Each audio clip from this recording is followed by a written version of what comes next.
Good evening, everyone. This is Ryan Hoyme, aka Massage Nerd, and this show is brought to you by our friends at Massage Magazine Insurance Plus. Massage Magazine has been exploring touch therapies for over 25 years and has used the industry's knowledge to develop the best value liability insurance in the business. And tonight we have two special guests. First one, Felicia Brown, if you want to wave to everybody. And she's from spalutions.com and also smartspamarketing.com. And then we also have Irene Diamond, if you want to wait. Yeah. And she's from thediamondmethod.com, massagesuccess.org, and diamondwellness.com. Welcome, both you guys. Thanks, Brian. Thanks for having us. And do you just want to do a little recap of your bio and stuff, Felicia, you want to start with? Oh, sure. Way to put me on the spot. Well, since you asked, Ryan, as you said, I'm from Spalutions, which was originally developed as a spa consulting company, but has expanded into a company that provides marketing and business solutions for massage, spa, and wellness professionals. And Smart Spa Marketing is one of the products that we've developed. A lot of people have been hearing lately also about Every Touch Marketing, which is a new website that is in development, but is also a line of coaching programs and coaching products developed to help people who are touch providers, that is, everyone who touches people, to grow their businesses successfully. And besides that, I'm a practicing massage therapist. You've probably seen my articles in a lot of different places, and I'm currently the host for One Concept Radio's pre-conference broadcast series for the American Massage, Chiropractic, and Acupuncture Conference. And you also are being symposium pretty soon too and stuff in Minnesota. And I am. I'm going to be in Minneapolis in about 2 weeks at the Massage Symposium at Northwest Health Sciences University. And by the way, if there's anyone in Minnesota that's going to be attending that, I do have some work study opportunities available. If anybody's looking to do some coaching with me but maybe doesn't have the funds, they're going to be in that area. And some of the other conferences I'm going to be at too. I've got some opportunity for people that want to assist me in my classrooms or come and help me at my booth. So, Ryan, I'll share my contact information, no doubt, but I'd love to talk to you if you're interested. Great. And then Irene? Well, as you said, I have a few different businesses myself, and the main thing is that I help therapists go from stress to success. And I do that through my rehabilitation therapy called the Diamond Method. I teach that across the country to therapists who want to do more corrective-based rehabilitation modalities with their patients and clients. And I teach for physical therapists, chiropractors, and massage therapists. So that's at thediamondmethod.com. And that helps people with the clinical aspect of their practice. And everybody takes a lot of clinical technique classes, but this is where Felicia and I come in with the business and marketing side of it. And that's the part that they forget about. And we'll talk more about that later, but I have started a company a couple years back just by the demand that was out there in the marketplace, and therapists coming to me and saying, Irene, how do you get your practice so full? How can you charge what you charge? How can you be booked up weeks in advance? And they wanted to know the answers and the strategies and the secrets. But reality is there's no secrets, really. It's just proven formulas that once you know the formulas, once you know what to do, you can do it. And so because of the need, I started successfulmassagetherapist.org. And people can find me right away if they want to go to massagesuccess.org. It's a shorter version. And actually on that page, you'll see Felicia's face as well. So, so massagesuccess.org. So I do that, and I have seminars, group coaching classes, and I actually am really excited. I'm going to be announcing officially, but actually, why not do it right here, Ryan? Officially announcing my first 3-day live event, May 31st in San Francisco. And it's all business related, nothing to do with technique, just tips and strategies and education on building your dream practice. And that's going to be in, the webpage is not even up yet, but save your dates to come to San Francisco May 31st. Well, so May 31st of this year then, right? This year? Okay. Yeah. And the website, do you have the website up yet, or the webpage you don't have it up yet? If people go to massagesuccess.org, and if you get on my email list, sign up for the strategies of the day, and you'll definitely hear about it. Okay, perfect. I'll post that right now then. Yeah, okay. That's great. Thank you. It's called Design Your Dream Practice. Okay, awesome. And then is that continuing education credits then too? I'm looking into getting that for continuing education credits. It'll be a 3-day event or 2.5 days. And again, it's taking people from start to finish. What do they need to do to get their practice up and running? How do they create the format and the structure and the foundation for their practice? I'm taking a lot of therapists now through my Fresh Start program, but I'm not running that anymore. And a lot of people have contacted me and said, how do I get into it? So this is another way of doing it. It's a live event. And I will be announcing a 6-week boot camp, Design Your Dream Practice. And that's starting next week. So again, if they get on my list, then they'll get all that information. I'm happy to have them reach me via successfulmassagetherapist.org or Facebook /therapy success. Okay, awesome. Yeah. And then to start off with everything, why do therapists actually fail then? And it seems like, was it ABMP, they did some kind of study that so many therapists enter the field and then even more sometimes leave the field or something? I can't remember. It was a 50,000, or I can't remember offhand. Yeah, Ryan, about 85% of small businesses as a whole are going to fail within the first 3 years, and therapists are no different. Yep. There was actually at the AMTA meeting or convention rather in Portland, I was lucky enough to be a part of a panel that talked about how to increase longevity in the massage therapy field. And you're exactly right. A lot of people are coming in, going through school and starting practices, but they're not staying. And not everybody is leaving because they're failing. I think it's important to recognize that there are people who leave any kind of a job for different reasons, maybe to start a family, maybe it was not something they really ever intended for a career. It might have just been something that they went to school out of a curiosity or as a hobby, and so their intention was never to actually have a practice or to do it for any sort of long term. But I think you really have to look at what failure and success mean. That's one of the things that I know Irene and I are going to talk about. What do failure and success really mean? And what does it mean when you say a therapist has failed? Because that's an awfully strong word. One I don't even really like to use that much, but I think it's important to define what success and failure are before we just start talking about people failing. Yep. Irene, what about you? Well, I agree. There's a different definition of success for all of us. I think the most important thing is first and foremost define what your definition of success is. Then you know whether or not you're accomplishing it or not. And if you're not, then you need to take the steps to figure out how to accomplish that. So I know for me personally, I've got 2 small kids. I've got, sort of 3 hats for my 3 different businesses.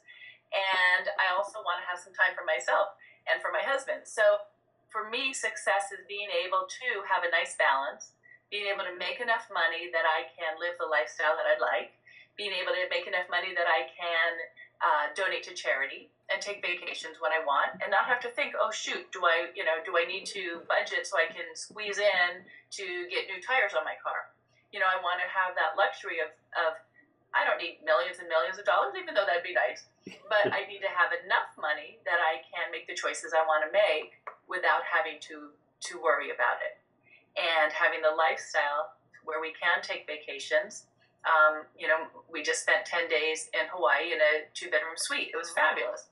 Yeah, and so, but I work my butt off.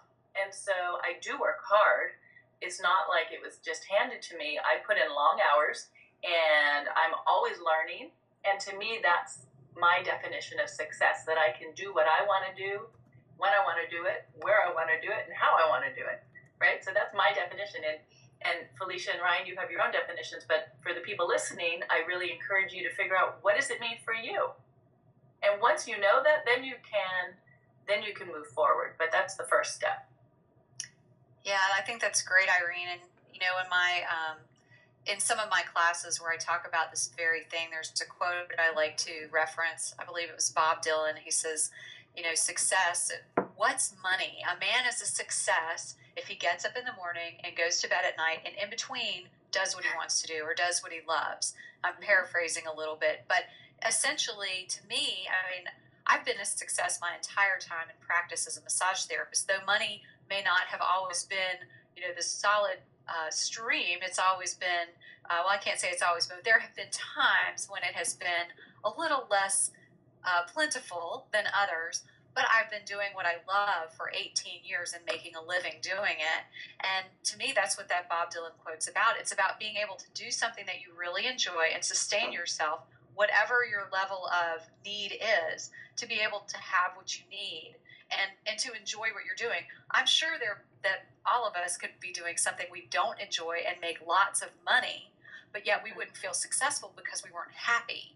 And there's that level of fulfillment and enjoyment of life that's really important. And my cat is saying she agrees with me. I don't know if you can hear her in the background, but that's really important, to enjoy what you have and to be in a good place. Like you said, Irene, to have a balance and to be able to do the things you want to do. And that may or may not require a certain dollar amount. It may be your success level may be more dependent upon having freedom, having an easier schedule or something like that. So I agree with Irene completely that you have to determine what that picture is of success first. Just tonight, I was at the recording studio recording a CD that is going to be coming out very soon, all on goal setting. It's the week 1 of my group marketing coaching program, and it's coming out on its own CD and home study course.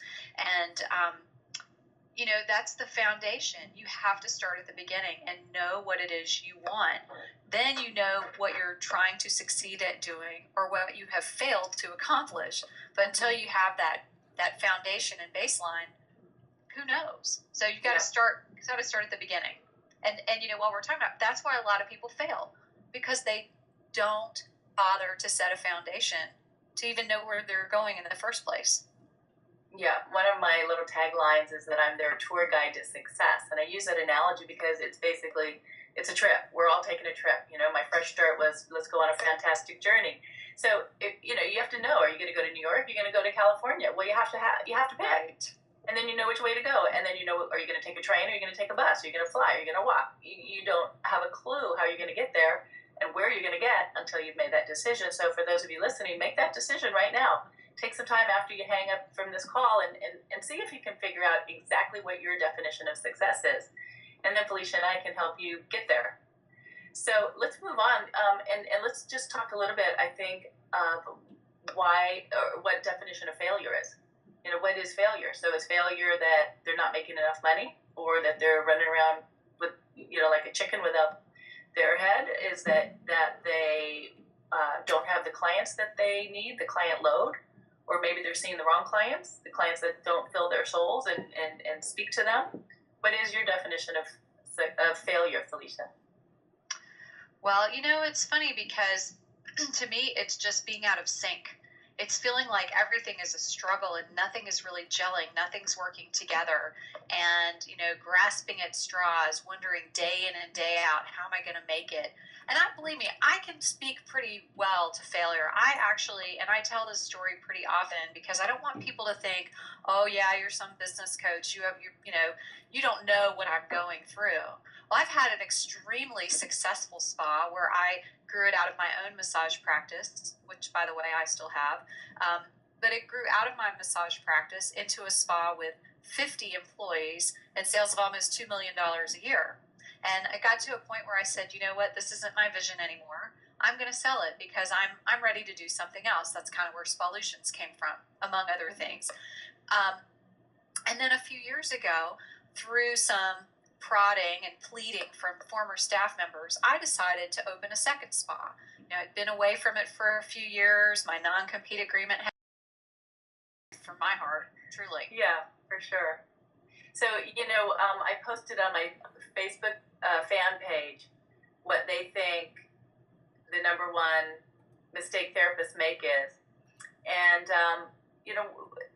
there's been some good suggestions. One was from Katarina Farber, and she says that thinking word of mouth is the only form of marketing they need to do. And that's a huge one. So I don't know if Katerina is listening, but that is so key. So that's, I think, one of the big reasons why therapists fail. Trying to find the page as we speak of where the other ones are, but I think there's probably 100 different reasons why therapists fail, but there's probably the top 10. And my idea of the first and the biggest mistake therapists make is that they get into the business for all the right reasons. They love being a healer. They love working with patients and clients one-on-one, but they forget, or they never were told, that when you're in business for yourself, you're running a business. Right. Hello? Right? When you're in business for yourself, you're running a business. And so they're wondering why their business is not successful, but it's because they're only thinking as a therapist. They're not thinking as a business owner. And that's key. And that's the number one reason I see most businesses fail, is they forget that it's a business. I think too, a lot of people go into it kind of like what your follower Katerina, I think you said, was saying, that they think word of mouth is all they need. And I would classify that under having unrealistic expectations about what it takes to run a business, what it takes to build a clientele, maybe just what it takes to be a massage therapist, that they think, oh, I can just go into this room and rub somebody for an hour and that's all I have to do. And not being really clear about what the expectations on them are. Just like you said, they're not prepared to run a business. I hear that all the time. Oh, I didn't get into this to be in business for myself. I did this because I'm an artist, or because I'm a healer, or because I have this gift. And that's wonderful. But if you expect to be successful, that can't be it. I mean, if you truly, all you want to do is touch people, then you need to go work for someone else. And even then, you still have to have that business mindset of being a little miniature business within a practice or a spa or a clinic. You can't just think, oh, well, I just rub people. I don't have to be friendly, or I don't have to try and get them to rebook, or I don't have to suggest products. I just rub them and that's it. That's just not realistic. And I don't care whether you're a massage therapist or an esthetician or a chiropractor or what you do. It's the same is true. Just that what you're doing in the room is not enough to be successful. You've got to look at the whole picture. Mm-hmm. Right. Robert Libby, he said the biggest mistake he thought was well-defined goals and self-limiting beliefs. So, just like we said, they don't have well-defined goals and they have self-limiting beliefs. I think a lot of therapists come from a place of not the abundance mentality, but more a sparsity mentality, and they're afraid to talk about money, and money holds a lot of stigma to them, which is not a positive thing. And so a fear of discussing money and even dealing with it.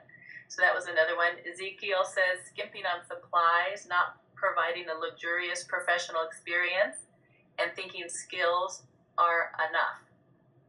Right. So that's one. And then Carmela says people skills, right? So that's true. A lot of therapists don't have people skills. And well, I think... Well, I was just going to say, the last one, Cindy says lack of professionalism. Yeah, I think a lot of times, too, that people don't realize that building a business and staying successful is not something you do. You don't build your business and then stop. You get it to a certain point and that's it. It's a sustained effort over a long period of time, really the entire time you're in business. And, one of the things I hear a lot of times when I'm talking to a coaching client for the first time saying, well, what are you doing to promote your business, or what have you done? And I'll often hear something along the lines of, well, I sent out a mailing, or I went to a networking event, but it didn't work for me, so I'm not going back. And Irene and I have talked about networking before together. And, that's the thing. I mean, you can't just do something one time and expect it to fill up your schedule. You have to constantly be trying new things, and once you find things that work, to keep doing them. It's that consistent, regular action, and not just on building the business, on staying in touch with your clients, on getting your name out there, and so many other things. You have to keep doing it. And I think that's one of the biggest things I see. People think it's a one-time deal. They send out the graduation announcements, or they go, like I said, to the one meeting, or they go do chair massage somewhere once. and then they get upset that they don't have any clients, and instead of taking that consistent action, they'll go pout. Oh, I don't have any clients today, so I'm just going to sit at home and read magazines or go to the movies or go hang out with my friends or play video games. Right. And so one of the goals of this interview that we're doing for Ryan is to help people how to take care of these problems. So we're not going to just tell you what's failing, but so like Felicia said, right? So shame. You have to figure out what your marketing is going to be and keep on keeping on. One of my colleagues, and actually I just posted his number one business strategy. His name is Eric Lawholm, and he gives this analogy, and I think it's brilliant, of a tree. So if you envision that you plant a little seedling, right, a little tree into the dirt, and the roots are just starting to take hold, and all of a sudden you decide, I'm going to take this tree and move it over here. Oh, no, I'm going to take this tree and move it over here. And so the roots never get a chance to really get into the dirt and start flourishing. And we as small business owners often do that. We'll think, I'm going to do flyers. And then that didn't work, so I'm going to do, an on-site event, and that didn't work. And so what we have to do is figure out maybe which 3 or 4 or 5 methods we're going to use, and then stick with it, tweak it a little bit, but don't just pick up your tree and move it to a whole new place. Let those roots settle in. Start getting traction. Start letting the community and your environment know that you're there, that you're the go-to therapist for whatever the services that you're providing, and nurture that and water it and feed it and fertilize it and let your practice start growing instead of thinking right off the cuff, oh, that didn't work, let me try something else. So that's, I think, the solution to not failing, right? Making sure that you're consistent and stay in the course. And at some point you can decide your course needs to change. There's nothing wrong with that. But don't just keep doing, 360s all over the place, because that'll make your head spin. And one thing I want to add to that, Irene, and I'm so glad you used that analogy of the tree, moving the tree. I see this a lot with solo practitioners or people that are working for someone else, and that is the tree they're moving is themselves. They are moving from one business or location to another, maybe moving offices, maybe changing employers, what have you. I don't remember where I read the statistic. It might have actually been in an aesthetics magazine. But every time you relocate, every time you uproot yourself and move to a new place, you're really setting your business back by about a year, because you're going to lose certain clients. They won't like the new location, or maybe you didn't get their mailing address or email or what have you, and so they can't find you. There's all kinds of things that can happen to sort of alienate the people that you were seeing by moving. And so the trauma that you're causing to your tree is because you are the tree and you are moving yourself around. And so I would really encourage people to think about, before you move into an office, just because it's cheap rent or whatever your rationale is, make sure it's a place you can stay and that you're not going to be constantly moving around from one place to the next. I mean, unless you're a mobile therapist, but, stay in one place so that people know where to find you. When I sold my spa and I moved to an office, I was very, very careful about determining exactly where I wanted to be. I made a list of all the things I wanted in an office, what would make that ideal place for me. I sort of built a picture of it, if you will, in my mind. And when I saw it, I knew that was it. And I've been there 5.5 years. I just signed a 3-year lease to stay there. And if I ever move from there, it will probably be because I move into another country. It won't be because, or something happens to the building. I'm there because my clients know I'm there. My phone number is not going to change. My email address isn't going to change. So think about things from a standpoint of permanence so that your clients feel like your tree is going to support them if they do business with you. Yep, absolutely. Good one. So one quick question. Herb in the chat asked, any marketing ideas for therapists who want to target secretaries or people who sit at desks all day? Yeah, absolutely. Well, sure. No. So Herb, that's a great question, and this is my answer for everyone who decides they want to target a particular person, industry, type of person. Start with, who do you know who's already in that office? Who do you know who's already an office worker that you you can go to and say, hey, I know what you're going through. I'd love to be able to bring my services into your company. Can I talk to your boss? Can I talk to your secretary? Who do I need to talk to? Instead of cold calling. So start with who you know already, whether it's your friend, your colleague, your client, and that'll get your foot in the door. That's my number one tip for doctor referrals, everything. And it's funny because I just had this question earlier today about the same thing, although it was a different setting, and they're like, how do I get those people to take a step further and actually hire me? They've got my brochures in their lobby, but they're not actually referring me business or bringing me any business myself. And so you might take that one step further and offer them a free sample, something to let them actually try your services out. So maybe once you make that contact in the office, you're wanting to do something, maybe you offer a free hour of chair massage for them to try you out, with a special opportunity for them to sign up for more sessions at a later time. But something where you can start to build some, as Irene put it, traction with someone who then you can use as a referral. You can build some clientele. You can actually perhaps market some of the people in that office for your individual practice, but do something for them before they pay you. Something to ingratiate yourself or to get them interested in your services. And I'm not saying give away your services all over the place. You may target a specific place that maybe is a really good client to have or a good resource for referrals in the future, and then build from there. Yep. Yeah, there's a lot of controversy over should you give away some sample sessions or not. And some people are adamant and say absolutely never do it. And Felicia, you and I think are in agreement that at certain times it's appropriate to do so. And this is the analogy. Well, I have lots of analogies, but for example, you go to a restaurant or you go to Costco. They're giving out samples.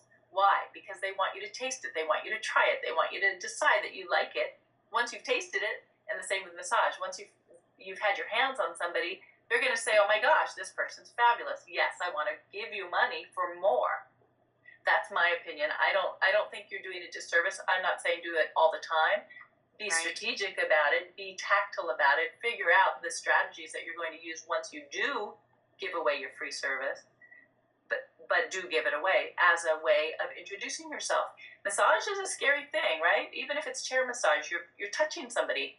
In our society, we don't just go and touch people. So they have to trust you before they're going to invite you to touch them more and give you money. Yep. It's a pretty interesting concept. Well, just this weekend with Valentine's Day, my husband and I were doing some shopping in a little upscale market that we like to go to, and I went in there for a loaf of bread. They have this sunflower bread I absolutely love, but that was it. I was just going in there for the loaf of bread, and by the loaf of bread area, they had these little brownies cut up. It's chocolate, Valentine's Day. So I had a little piece. Oh my God, it was so good. Well, I had to get a brownie, so I've gone from my $4 loaf of bread to now I've added a $3 brownie. And then they said, oh, well, they're doing a wine and cheese tasting over in the wine area. You should go over there and try such and such. They had these beautiful little camembert wedges in heart shapes, and they were tasting it, and the farmer that makes the cheese was there, the cheesemaker. So of course, after I tasted the free cheese, I had to get some of that, another $10 for the little heart of cheese. And then they passed the wine, that they were serving with it, and it just went so perfectly with the cheese. So my $4 loaf of bread turned into about a $40 purchase because of the little samples they were giving. So that store knew what they were doing when they gave all of that out. And you did not feel put upon. No. It was your choice. And I think that's another mistake therapists make, is they feel that if they're doing that, they're being too pushy or salesy. You enjoyed that. You had a good time tasting, and you went home hopefully happy with your purchase. I was. It was delicious. So it's my Valentine's Day feast. So, there you go. I think it's strategic. They didn't have everything out there for sampling, and you wouldn't give it out to every single person or give away everything that you do, but be willing to try some new strategies. And, if it works, then you might do more of it. And if you find it's a complete bomb, then maybe you don't. But you've got to, I think that's what, obviously we suggest approaching a couple of different ways there, and hopefully that'll get you guys started. Yeah, and once you do your free sessions, one of the strategies that you should do is make sure you're gathering the names, email addresses, and contact addresses of the people you're touching, free service, so you can continue and wonder why it didn't result. You don't want to just give away a free service. So again, one of my tips is make sure you're gathering. You can have a sign-in sheet. You can have a drawing where if they give you their name and contact information, you'll enter them into a drawing to possibly win either a gift card or another service at your clinic. But that way you have access to these people again after you've left, and you haven't just given away your services without a way to follow up with them. So that's one of the key strategies you need to make sure you're doing. Yeah, and then most definitely. Yeah, and then this weekend I brought my students to a home show that for 3 days we massaged, but we paired up with a chiropractor. But the nice thing about that is we just gave a couple minute free massages to everybody that wanted one, and then the chiropractor did a little spinal analysis and stuff right afterwards. So they got a taste of both things, and it was really quick too. Yep. You know. Yep. Excellent. Yeah. And so get out. I think that's really true. In my when I was working, pardon me. When I was working with more spas, I would often people would call me when their business was in its death throes. You know, they would wait until they suddenly couldn't pay their bills or they couldn't make payroll. Creditors are calling, banging at their door. They're like, "Oh, can you help me fix my business?" I'm like, "Why are you calling me now? You should have called me 2 years ago when you started seeing this decline. You can't wait until the end.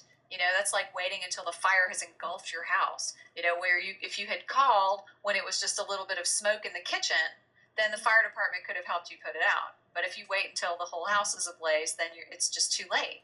So you have to pay attention and be willing to, what's the word? I don't know. Maybe, I hate to say humble yourself, but how about have the strength and courage to ask for that help? I know it's very humbling and kind of scary. Like I said, I told you my story. It was horrible. Absolutely horrible. And it was really at a point where it happened so quickly because of the economy. There was no one that could have helped me. And frankly, I'm glad they didn't, because I'm glad to be out of it. It was the right choice. I'm so much happier now. I'm not sure saving the business would have been a success, if you know what I mean. But right.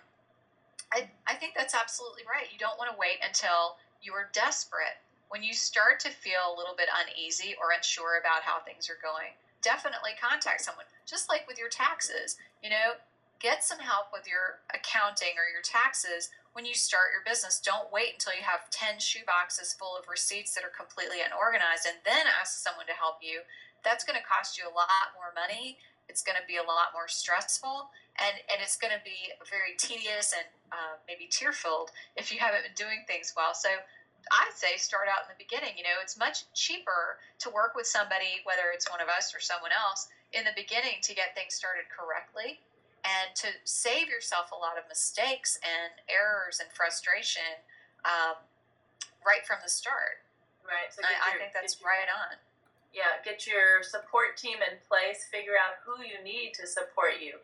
Some of you might be good at accounting, and so instead you need somebody who can help you decorate. I mean, whatever it is where you're feeling that you don't have the skills or the strength, that's the mentor, the coach, or the advisor, or the consultant that you need to go and seek out.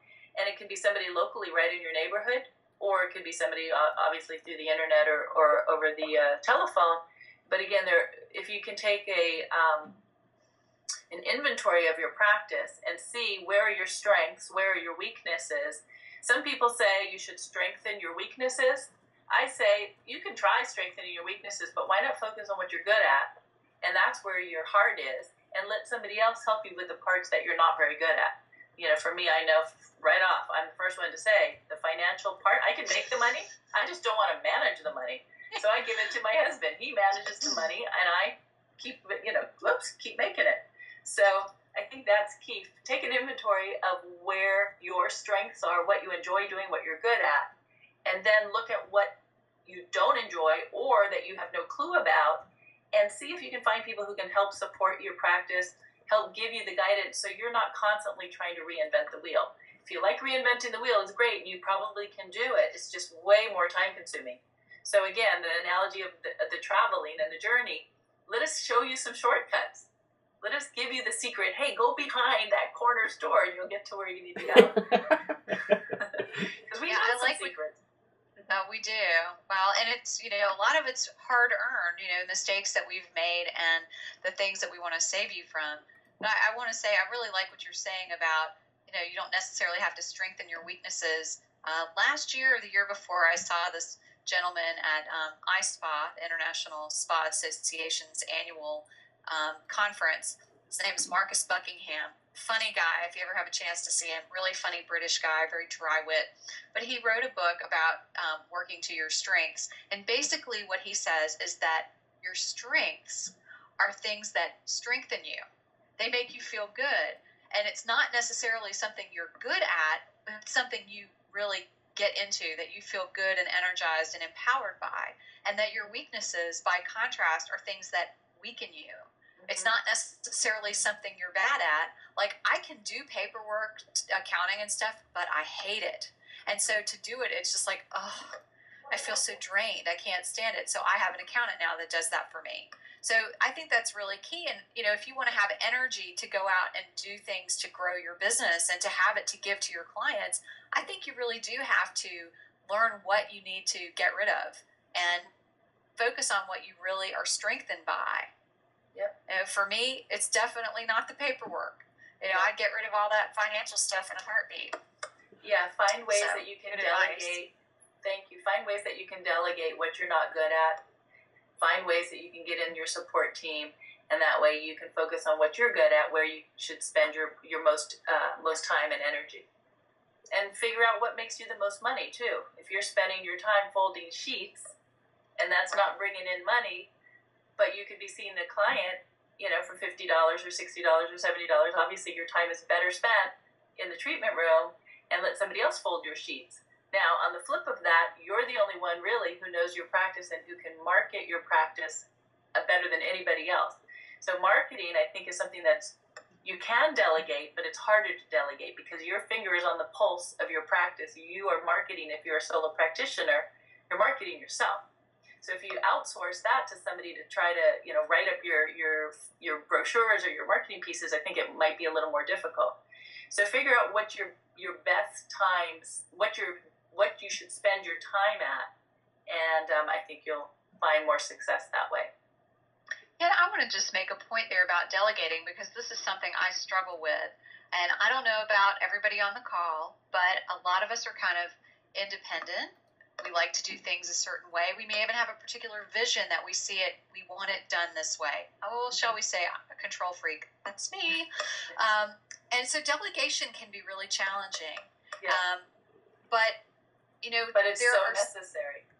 It is. And I actually have 2 part-time assistants now helping me with things. And boy, what a great relief it is.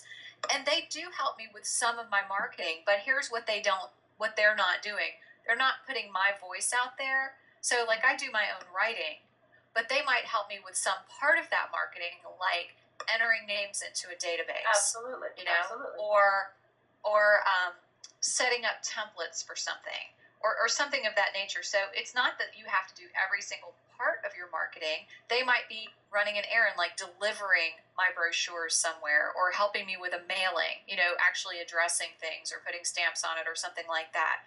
So you have to look at it from the standpoint of where you can be the most effective and where someone else can be nearly as effective. I can put a stamp really well on a postcard. It looks amazing. But I bet that I could pay someone $10 an hour or whatever rate I come up with for someone. They can do it 90% as well. It might be a little crooked, but the post office will take it anyway, and it doesn't really matter. So, you might have kids that can help you, or a spouse, or someone that might trade you for something you're good at. Maybe they trade you massage, for doing a certain amount of time in your office. It doesn't have to be something you pay for with money anyway. At least in the United States, here's a good resource that I usually tell people to look into. It's called TaskRabbit, taskrabbit.com, TASK. And what you do is you type in what you need. So again, if you need things taken to the post office, or you need your sheets washed, or you need your windows cleaned, or whatever, you can type it in there, and it's all by your zip code, your city, and you can find people to do all these things that are just bogging you down and to help you get organized. So that's definitely a thing that'll help you be more successful, is to delegate what you can delegate, so it frees you up to be able to play, to be able to have family time, to be able to have some balance in your life, and then to be able to see your clients. All right, let's jump ahead. Ryan, are there any other questions? Yeah, there's two questions right now in the chat.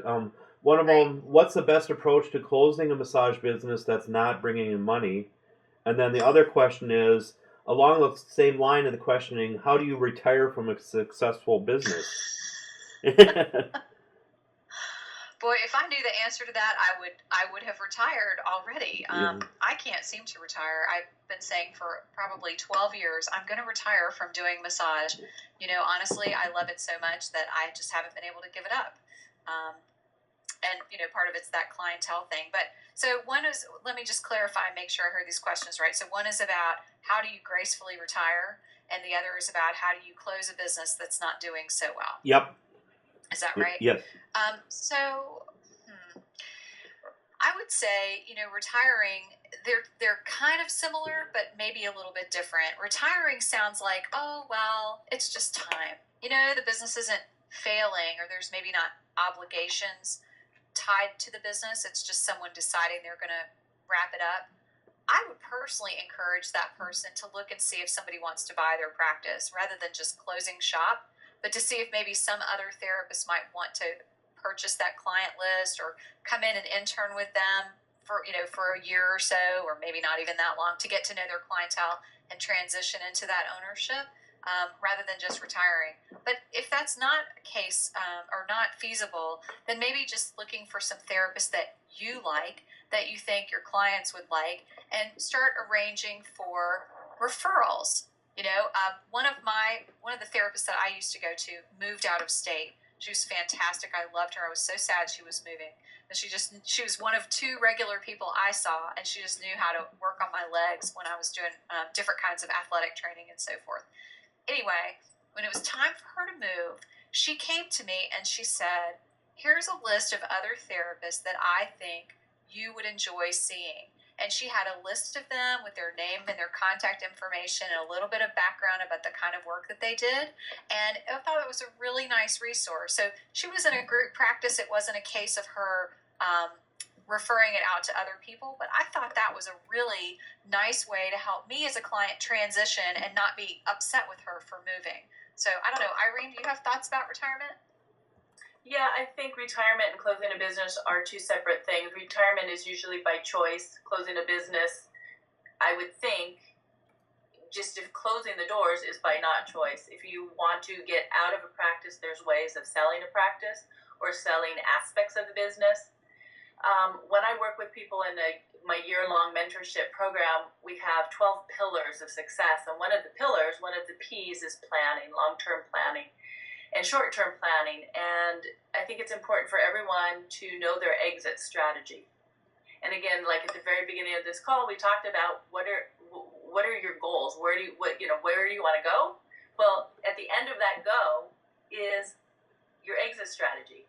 How do you want to finish this career of yours? So that might mean selling your practice. It might mean giving it to your kids, right? If they're going to inherit your practice or your business. It might mean taking in partnership. Who knows what it means for you? But so if you can figure out your exit strategy in advance, obviously it'll help you. If you're in a situation right now where you're wanting to close, so the person who in the chat asked this question, I want you to look at what assets your business already has. What assets of value? So it can be things like your client list. It can be your equipment, your tables, your linens. Remember, if a new therapist is coming into the business, they're going to have to purchase all of that. So there is a value to that.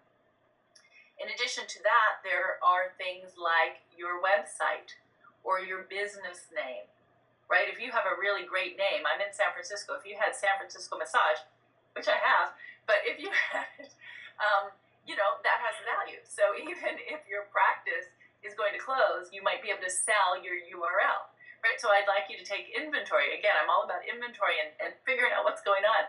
Take inventory. What do you have in your practice that has some worth to someone? And it may not even be another massage therapist, right? You might have a copy machine that you could sell to the dry cleaner down the street. So put a price on all of that. Now, there's going to be some nebulous things, right? There's going to be what's called blue sky. Blue sky is a concept of what your reputation is in your community. So if you've been in business for a while, you have, for example, we've been in practice here for 14 years. We have a pretty good blue sky. So when someone mentions our name, we have a good reputation. So that has a value.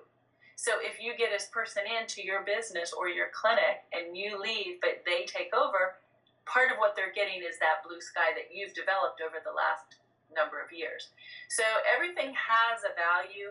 If you don't know how to create or come up with a determination of what the values are, you can get people to come in who can help you value your business, and then they can create a strategy of selling your practice. So again, instead of just shutting the doors and walking away, think about what a value you have now. And this is the last little twist on that. Before you close your doors, maybe you can do something as a last-ditch effort to drum up a little bit more value so you do have something of worth to sell, instead of just closing the doors and and not seeing anything as a result of your hard efforts. So that's my 2 cents. Well, and with closing a business, in addition to the assets, I'll just add that there are some other things you want to take into consideration. I mean, you may not be in a position. I think back to a medical spa that I was working with that had to close. They didn't own anything. They had leased every bit of equipment that was in their facility. So they didn't own any of the equipment. They really didn't have anything to sell. They had some products. They had some product inventory, but selling or getting used products from one spa or salon to another one is not so likely to happen. But you might be able to sell things on eBay. If you have a popular product line, a little bit labor intensive. Sometimes you might have a local business that will come in and buy out some of your inventory. It might be a little bit difficult to call some of them or to go out there and seek that out. But the thing that you have to really look at is the liabilities, because the assets, that's the happy stuff, things you can sell for money. But the liabilities are the things you're going to have to deal with after you close that business. And so this is things like your credit card debt, your gift certificates that you have outstanding. That's a big one that people don't really think about. But you have these people that have purchased gift certificates with your business. That's basically a promise that you're going to provide a service or products for that piece of paper, or that plastic gift card, or that emailed gift certificate they got. So you really have to look at how are you going to handle that. So I'll tell you, I've had some people they came to me after the fact saying, oh, I didn't think about it. Now there's all these people really, pardon the expression, pissed off. They're angry because we closed and I didn't think about the gift certificates. So you've got to look at some of the damage control ahead of time.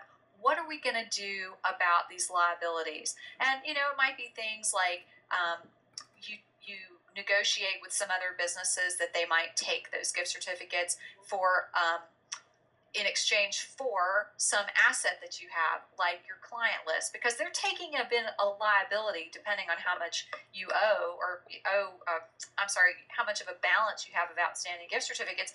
They're not getting any money for that. So they're going to want something in return for honoring those gift certificates.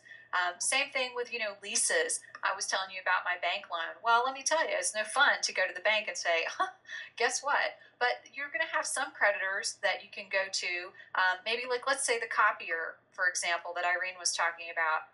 Well, you might be able to go to that copier company and negotiate that they let you out of your lease with them, or that you can get some kind of a credit. They'll take the machine back. So I think while you're making a list of the assets, you also need to make a list of all the liabilities that you have.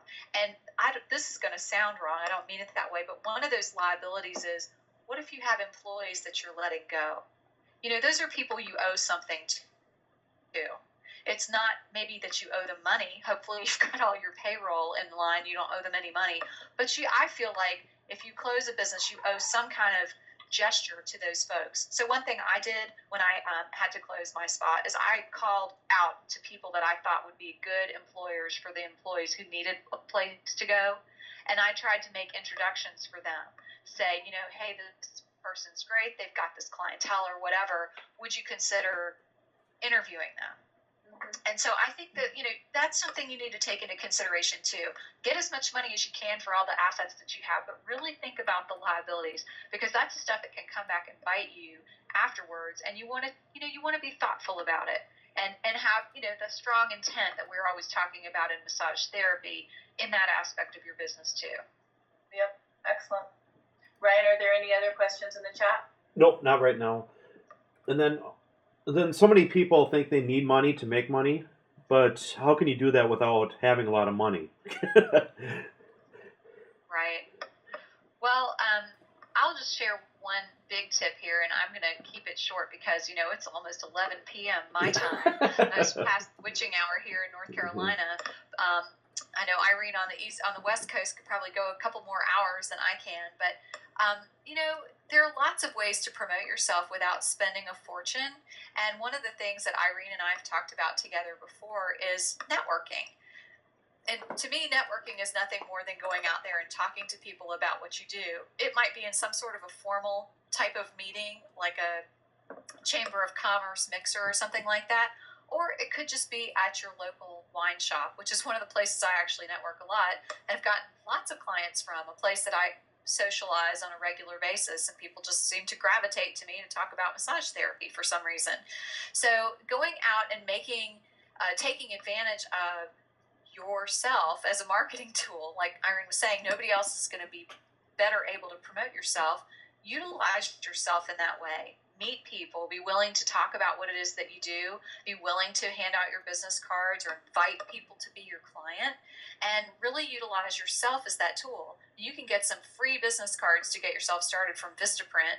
You can even make them up on your computer for a few bucks if you don't have money to get something fancy printed. But I say use yourself as a marketing tool, and in lieu of paying clients, get some of those people on the table for free, like what we were talking about before, as a sample, in exchange for them maybe referring you business or writing you a testimonial or introducing you to their boss who buys $10,000 worth of gift certificates every year. Look at the ways that you can utilize yourself and the resources you have to grow your business. I don't do any paid advertising for my massage practice. I haven't. I think I've paid money for postcards once to send out to old clients. Everything I do is pretty much within what I'm talking about. Meeting people, handing business cards, asking for referrals, and developing a good relationship with those people so they keep coming back. Doesn't cost much at all. So hopefully that gives you some good ideas and a few that you can walk away with and use tomorrow. What about you, Irene? Well, I think there's ways of doing it on low or no budget, but I also think that if you really want those shortcuts, sometimes it does make sense to spend some money. So again, it's all about being strategic and figuring out what are your goals. If you have a year to develop your practice and take your time, sure, you can do it on more of a low budget.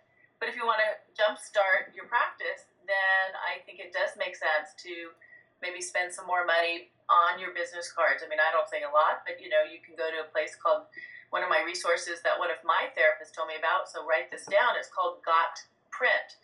They're fabulous. I just ordered, I think, 150 business cards that were $7, and they were very well done. So you can spend a little bit of money to get good quality, and that'll set you apart. Again, one of the mistakes I see therapists make is they try to skimp. They try to do everything on the cheap, and that reflects the clientele that they get. They get the clients that's that same mentality. So, there's a phrase, and people have probably heard it, you got to spend money to make money. And I think there's some truth to that. Yes, you can do a lot of free marketing and networking, absolutely. But you want to have your brand represent who you are. If your brand is a higher level of service, and you want a higher level of clientele, if your rates are, more than about $30 or $40 an hour, then you better not be using some cheap little piece of paper or flyer, because that's not Right. going to represent you well, right? Imagine if you are the customer, you don't know the therapist, and you see some flyer posted up on some, bulletin board at the college. Well, if you're offering a low budget service, that's great. But if you're trying to appeal to a higher clientele, they're not going to be responsive to that. So think about where you're spending your money. Be strategic. Spend it properly and carefully. Don't waste your money, but recognize, yes, you're, again, getting back to the start. You're running a business. you got to spend a little bit of money to run a business. Right. As simple as the reception service, and this is something that I'm working on right now. A lot of therapists are losing business because they don't have somebody answer their phones. From day one, when I was in practice for myself, I had a person answering the phone. I paid hourly for them to sit there, twiddle their thumbs, but the phone was picked up, and that is part of how I was able to make $80,000 within 8 months, because somebody was answering the phone when it rang. It did not go to a voicemail until after hours, and the appointments were able to be booked, and the questions were answered. So figure out where you need to spend your money, spend it wisely, and you'll start to see the results, I promise you. Okay, great.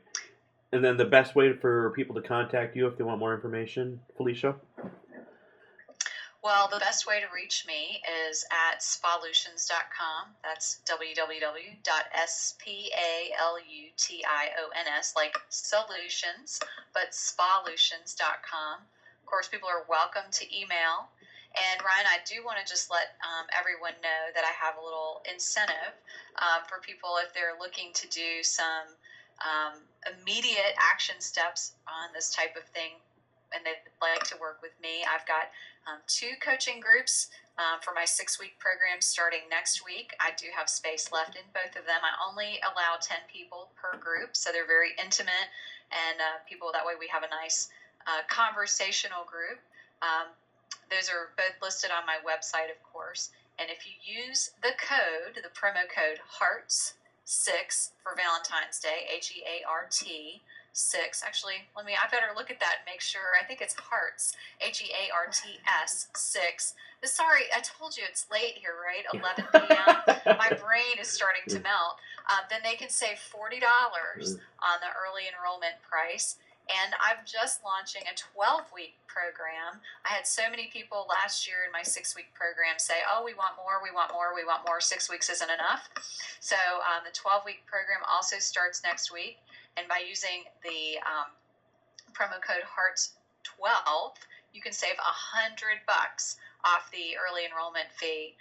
So go to my website, check those out. If you have any problem with the promo code, email me, and tomorrow when I'm not half asleep, I will send you the right one. That's Felicia at spalutions.com. But please check that out. Feel free to contact me with any questions. And if you'd rather do some one-on-one coaching, I always do a free 20-minute session for new clients to see if it's a good fit for us. So feel free to set one of those up too. Great. And then Irene? Best way to reach me is Irene, IRENE, at massagesuccess.org. Massagesuccess.org. You can send me an email, ask me any questions. I do encourage you also to get on my membership. There's 3 different levels of successfulmassagetherapist.org. Bronze level is free. There's strategies, there's content, there's information, there's a discussion forum, tons of resources for therapists, and it doesn't cost anything. Pardon me.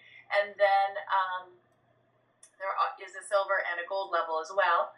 So if you want to spend a little bit more money, you'll get a little bit more. I also have my live event that I'd love to have you be on the list for. So just come over to our site and you'll see all the information there. Okay, great. So again, I'll have the replay up tomorrow then. And thank you both for tuning in. It was great to have 2 people and 2 experts in the field. Thank you. And thanks for having us, Ryan. Thanks. And then thanks everybody for tuning in too. So thanks. Good night, everybody.